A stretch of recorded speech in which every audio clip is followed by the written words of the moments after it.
Hello guys, नमस्कार, प्रणाम। हम अपने के साथ श्रवण कुमार एक और वायरल वीडियो लेकर आ गए बानी जौन की अरोही जिला के भदोही गांव के हुए। जी गाइस, बिल्कुल आप सही सुन रहल बानी गाइस। तो वीडियो के शुरू करल जाए बिना टाइम गवाते हुए।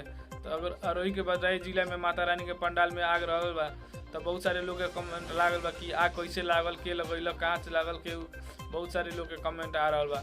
तो गाइस आप सबके पहले बता देता नहीं कि आग खुद से केहू ना लगैले रहे, खुद से ही आग लगल बा। जौन कि बहुत सारे कमेंट आ रहा बा कि कहाँ से आग लगल।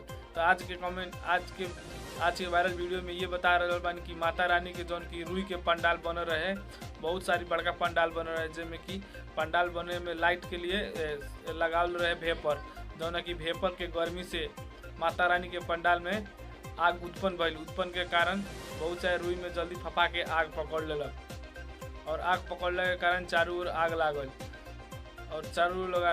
तो आज के वायरल वीडियो में जानकारी कैसन बा माता रानी के बारे में तो आप जरूर बताएं और साथ में शेयर कर देम लगन, और वीडियो कैसन बा कमेंट करम लगन ताकि हमरा